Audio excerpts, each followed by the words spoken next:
Hello, everyone, and as always, welcome back to Strategy Gaming Dojo, where we find, learn, and play one more turn of the great strategy games. And today, into the best one of them all, Gary Grigsby's War in the Pacific Admirals Edition. This is our Let's Play by email with the devilish Mr. Lodrick, as he calls himself. That's his own moniker. I don't call him devilish.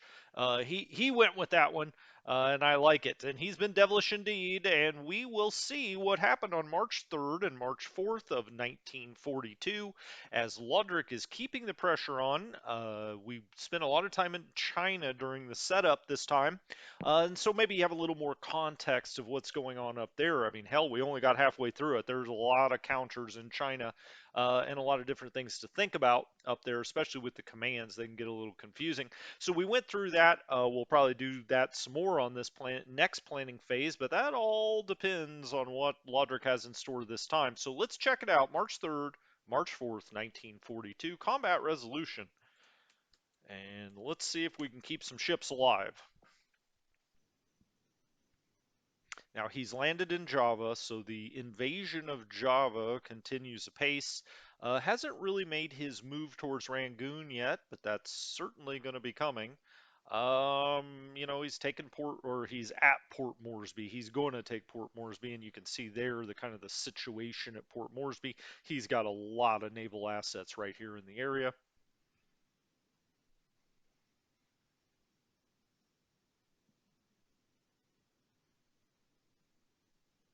All right, we got a lot of amphibious landings here as he goes after a bunch of these small little bases where we don't really have anything. Sometimes we have a base force here or there, but there's a lot of bases in this game that are unoccupied for the most part. But they all count, even if you get just 2 points, it could be the difference in the end. So the Japanese player is wise to take them all. Especially now. I mean, he's still on the march. Don't get me wrong. He's still got to take over the rest of Java and get over to Rangoon and at least attempt that. But this is kind of going to be turning into a consolidation phase for him around April, May, that time period. And during that time, to run out and get those smaller bases makes a lot of sense. All right, we've got our Coast Watchers calling in. I don't think they had sat phones back then, but they are reporting back in where they're seeing Japanese activity. You have three phases of that: coast watchers, then you have your recon or naval search planes, um, and then you also have your ground troops who spot planes. Okay, submarine. This is a Dutch submarine. Again, what do we get in the scope of? Get in the scope here? A sub chaser, and just over and over again. Now we attacked him. I'd really rather they not do that, but we may have aggressive commander on this sub. We do not hit them with torpedoes. We launch two first on a sub attack. He hits us 6 times and we have heavy damage. Okay, well, that may or may not make it back to port. We'll see. We've spotted 3 Japanese ships off the coast of India. 8 Japanese ships off Perth. That's what our watchers or our recon planes are telling us. Now they may just have misidentified something out there. We'll see.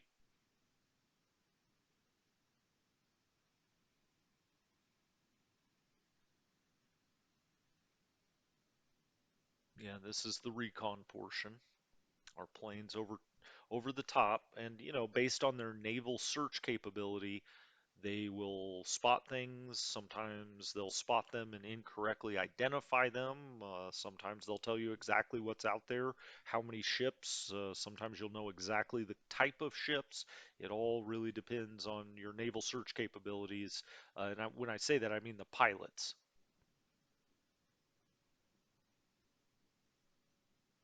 And also the altitude you're flying at. If you fly at a higher altitude, you may spot something you wouldn't otherwise, but you can't identify it. Lower altitude, maybe just the opposite. All right, the bombing begins down here at Wu Chao. We talked about this. We've got kind of an advanced force out here. Now, we have a strong group at all three of these bases, but we've got a little advanced force kind of on its own down here at Wu Chao. Let's see what happens. One damaged Sonia, 17 casualties on the ground. 16 Ida's coming in for a follow-on bombing campaign there. 14 casualties reported on the ground. And now he's going to hit Hanyang. Nope, not hit it. He's just going to sweep over the top with 5 Oscars. And he finds nothing, as he will. But still wise for him to continue to do sweeps. He doesn't know. We talked about it here in China. We do have that one flying tiger plane. And I'm always looking to maybe catch a bombing group out and shoot down a couple of them. But we haven't had much success doing that, certainly in China. 41 casualties on the ground. This is that group trying to get back to Hanyang as part of Third War area, and they're going to get bombed again. No shocker there when you see Laudric bringing the bombers in.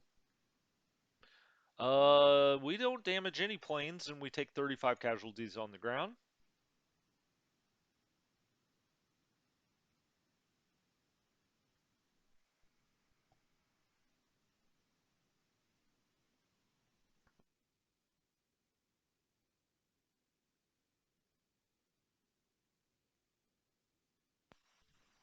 Yeah, now finally, these are our ground troops reporting planes that they see over the top. They can also misidentify things. So sometimes they may say, they see 100 Japanese, planes, but it's actually our planes. Now, we don't generally have 100 up at this point, but you get the idea. Sometimes they just misidentify the planes, or they're just completely wrong.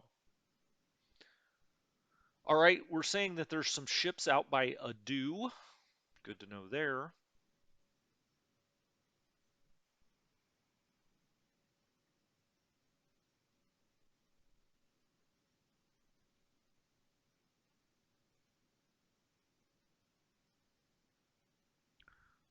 Recon is such an important part of this game. I mean, far more so than War in the East 2, War in the East, or War in the West. Recon is king in this game, certainly. Okay, he's going to bomb up here in Sumatra at Medan. That's kind of where we've congregated the forces we have left up here in the northern part of Sumatra. We take 106 casualties there. And now he's bombing. We can't tell if it's off of carriers or if it's coming from Rabaul. He's almost certainly moved a lot of air assets into Rabaul, but they're going to bomb Port Moresby here. A little bit dangerous for him. He's got some troops on the ground down there.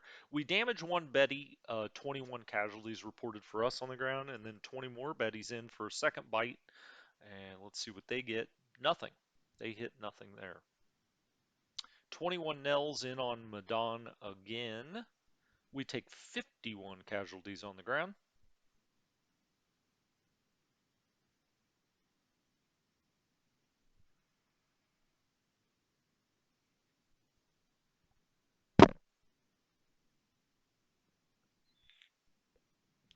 Okay, this is our bombers here.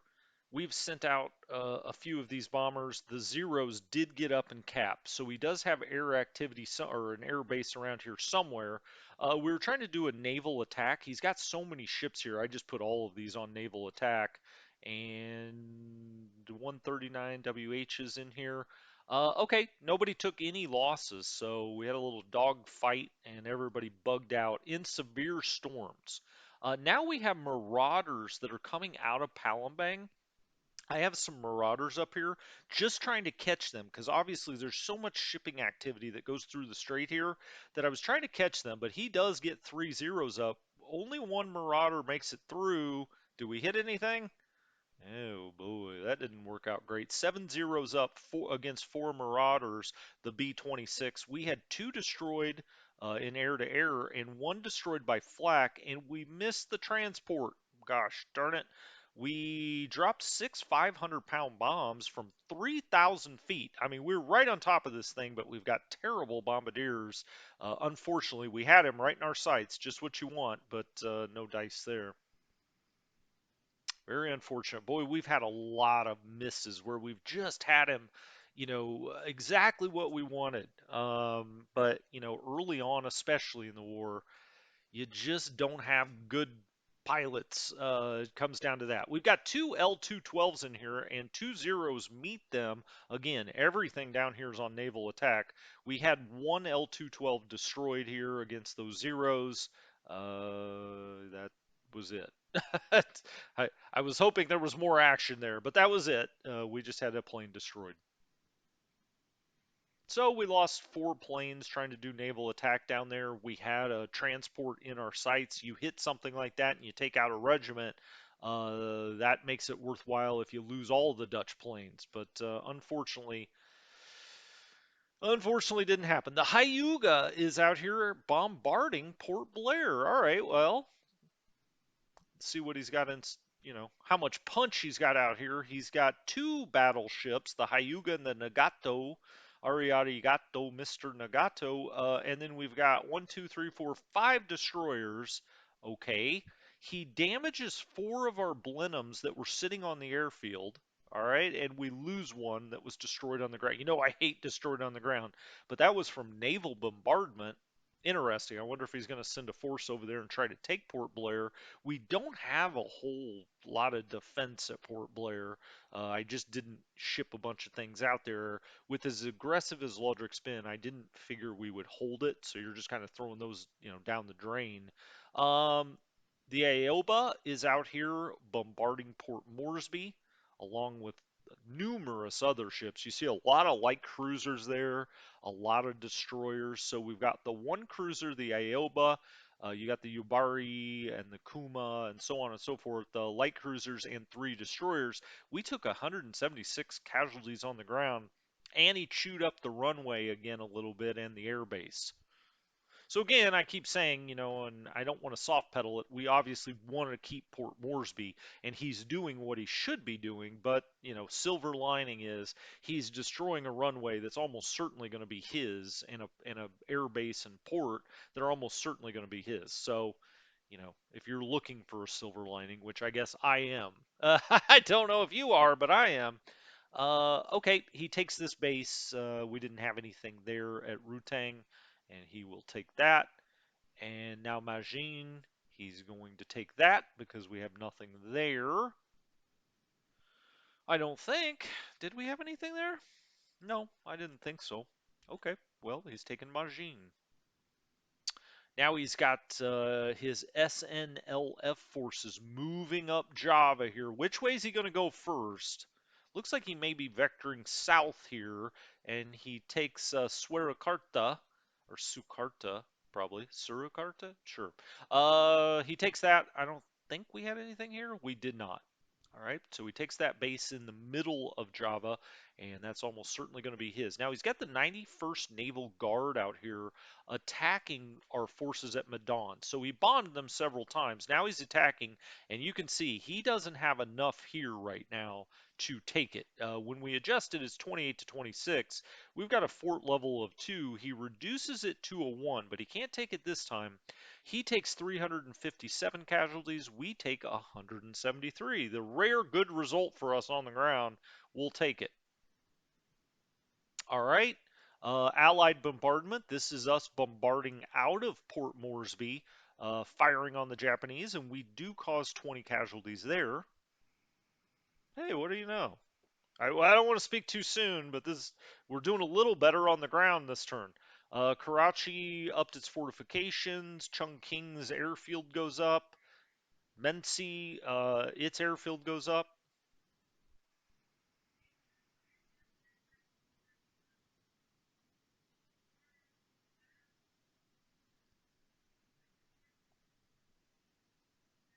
All in all, we'll take that turn. Not a whole lot happened, and what did happen, we lost 4 planes trying a naval attack. The Marauders, I guess, hurt a little bit more because, the Marauders were, they're going to stick around. The Dutch planes don't matter as much because you're going to lose them one way or another. But the Marauders, you hate to lose. We do have a ship that's overdue for withdrawal, but we'll talk about that at some point. I've got the Joseph T. Dickman out there sailing around with troops on it, and it needs to get off the board, but we may just have to pay that penalty because I've got it headed towards Australia now, and there's really no way to turn it around. And we talked about this. Yang is low on its garrison, so I've got stuff coming down there. Now you see the destroyers coming in here at Balboa to wait on the Hornet, which will come in on the U.S. East Coast. So we'll batch those up and put them over on the other side of Cristobal. Get some plane squadrons coming in, the 232. The 232nd. People hate it when I say 232 or something like that. The 232nd has come in.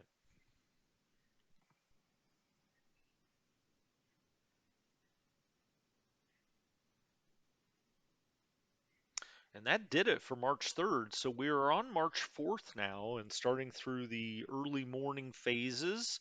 Jeppo has been taken over by the Japanese. We again had nothing there. Everything that we've got's either at Surabaya or Surabaya, uh, Batavia, or Tagillajap. So, I mean, it's at one of three bases. All the other bases in the Dutch East Indies, in Java anyway, are completely abandoned. I've congregated them all together. Submarine Attack. This is our sub against a little AKL, and our captain elected not to launch torpedoes. Now, why the heck would he do that? Now, that's probably only a 1 point ship, so no big harm. Maybe he just wanted to hold on to his torpedoes for something a little better.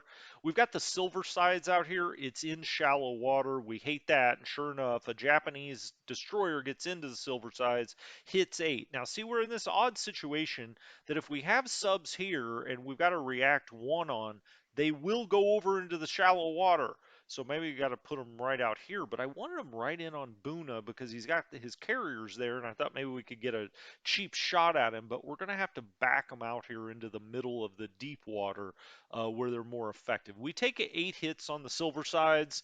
It doesn't say heavy damage or fires, so there's a chance it just sails back and repairs a little bit and gets right back out into the action. We'll see.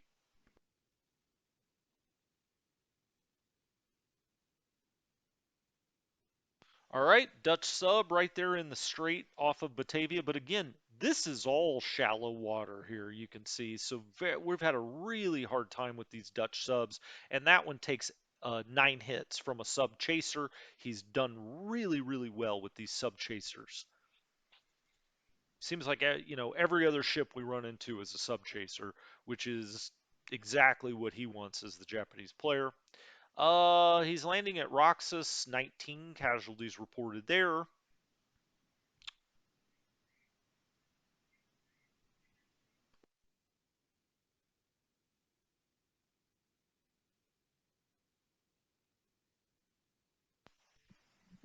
We need to get visual on the what I'll call the Indian Ocean carrier group. He's got two big carrier groups, one down off Port Moresby, or at least it generally is, and then he's got another one that he's run over to Colombo and Bombay in the past. Uh-oh, Japanese sub has a bead on one of our cargo ships, and he just whiffs. He misses. You don't see that often from the Japanese subs. And you've noticed that as we've gone through the game here, when they've got an AK in their sights, they generally hit it. He gets away this time. We'll see. And okay, I wanted to stop that for a second. Up by Rangoon, we've got small cargo ships going in there. We have now retreated from surface combat. So he has got some kind of task force down by Rangoon or over by Rangoon. Japanese sub out here. We caught it with a destroyer. So this is where that cargo ship, that where he missed, but he's got another sub up here by Perth, and it looks like we're onto it with the Bulmer, but we miss it. ASW attack. Yep, we just, nothing happened there. So we spotted him, but again, we don't cause any damage. And Dutch sub down here, yet another one, probably a sub chaser, and it is. It was an ASW attack. He located us. We fled essentially. That's what they call bottoming out. So anyway, I mean, we don't lose that sub. Whoa, whoa! All these sightings are flying by. Sorry, I hit escape, and man, look out. The bombing coming in on Port Moresby here. Again, I'm not sure if it's coming from his carrier. I think it maybe is coming from his carriers. Either way, we're only catching sight of it right here, so it could be coming from a Rabaul. Um, big bombing group here. Nearly 150, it's 146 bombers. We damage a 0, 7 damage Kates, 5 Vals. We only take 33 casualties on the ground, which is very surprising. And it doesn't look like he caused any destruction to the airfield at all. Yep, I'm not seeing any. Okay, well, interesting that he didn't do more damage. Sweeping over Hanyang, aircraft over Aichang, over Madan. Here comes a bombing mission into Hanyang, so he sweeps over first, and then here come the bombers. One damage Sonya there. No casualties on the ground. And at Hanyang again. No casualties on the ground. That's in moderate rain. You can see the weather here. So moderate rain, usually that's going to be a lot harder to hit target. He's going to try again with lilies this time. And this time we actually do take 20 casualties on the ground. Okay, 12 Sonias in on the group that is fleeing, trying to get back to our lines. It's got pieces of Third War area in it. 23 casualties on the ground there. We are on the move there, and that will cause more casualties when you're in move mode. But we've got to be. We've got to try to get the heck out of there. It's dangerous. All right. He's really very concentrated on Hanyang this time. Again, it's another sweep with Oscars, 10 over the top. But as usual, we've got no cap in China to speak of. We moved that one bit of the Flying Tigers back to Chongqing, but it's one plane and it's completely, kind of out of the theater of where all the action is. So we shouldn't see any cap scrambles.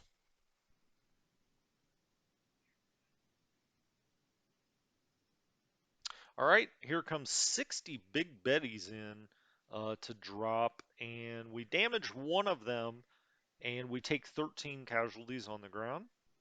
Then he follows with 26 Nels. This is a very sustained bombing campaign on Moresby this time. No losses there. Heavy clouds, and that's part of the reason we're not taking big losses. And also, we're in a base, so that helps as well. All right, lots of sightings there. Here come our 139s again. These aren't going to make it, I don't think. Well, we only get one destroyed. We were up against 7 zeros with 5 139s. We had one destroyed. Okay. Now, our Marauders coming out of Palembang have gotten on something here. What is it? A big old AP. Come on, baby. Oh, we need a hit one of these times, and no, we miss again. Had them right in our sights. So we've had two transports this time. Who knows? I mean, we could have taken out a whole regiment or something. But no, we end up with one damaged plane, and we miss. He drops six 500-pound bombs and misses with all of them. What a crap show. Yeah, well, if you're going to do something like this, and I tried to, but that Marauder group, you may want to release their pilots and bring in the very best bomber pilots that you've got, naval bomber pilots that you have. Now, I tried to do that to some extent. That should be an okay group. You just don't have a lot of great American pilots at the start, so what are you going to do? We've got a Dutch sub out here. Again, it's a sub chaser. Just time after time, he just fantastic job of escorting because we're just continually running into sub chasers and those Dutch subs. I can tell you against the AI, usually you can knock out probably 30 or 40 Japanese ships against the AI, but against a good human player like this, not so much. Task Force 44, or yeah, 44 troops unloading at Sandakan. Okay, he's going to take that. We have nothing there. And that'll almost completely take out the whole island there of Borneo. He'll control, I think, all but maybe one or two bases. Okay, deliberate Japanese deliberate attack at Medan. We've got him outnumbered here, and we've got him in bad shape, I think. His adjusted value 3, ours is 21. He takes another 154 casualties there. We take 56. So we've really done well here and held him off. He's going to have to bring more here because now this group doesn't have a whole hell of a lot left. All right, Allied bombardment. We're trying to bombard this group out here at Moresby. You can see, though, if you saw our combat values there, they're really way down. We've just taken so much bombing, and we're starving a little bit out here. Um, we're lobbing out shells. We caused 10 Japanese casualties. Now, our hope is his force is really weakened as well. It's almost impossible for him to get supply to his troops here. If we can hold on and force him to send more forces across the way there, the isthmus, that would be great. If we could just continue to slow that down. It looks like that's going to be all of the combat this time. Very quiet turn for this game anyway. We had some really nice results on the ground for once. It's been a while. We took no Chinese losses for once on the ground. Now we did take bombing casualties, of course, but it wasn't anything obscene. We missed two transports with our damn naval bombers, the Marauders, out there in Palembang. Had two in our sights, exactly what we wanted. It's hard for him to have air cover there. You can tell he brought in Zeros to Oosthaven, but they couldn't get up there and protect those two task forces. Well, the one they did, the one they scrambled cap, but we still got a Marauder through. The other one, the second time through, there was no cap there, and we just had a transport sitting there. I don't know why they didn't circle around and throw the damn seats out of the plane at the ship, because hitting a transport there would have been huge. But it happens. That's you've got to get used to that as the Allied player early on, especially just early March here. We just don't have good enough forces. Let's see what else comes in here. Saw some AKs. The 788th Squadron comes into Colombo. I think that's that K squad squadron. And that's it. That's it. So that's a good turn for us, as the Allies. Every turn like that early in the game, you just walk away and you say, okay, that's what we need. So anyway, hopefully you enjoyed this. I know I did. When we come back next time, it's going to be the setup for March 5th of 42. We'll probably finish up our Chinese, look through, and then I'll get down to Australia. I think it's time to look at Australia with Moresby maybe poised to fall in the not too distant future. We should probably take a look at Australia, but of course, events will dictate what we look at because who knows what's going to happen in this game. Anyway, this has been Strategy Gaming Dojo. Thank you so much. Have a great one. Talk to you next time.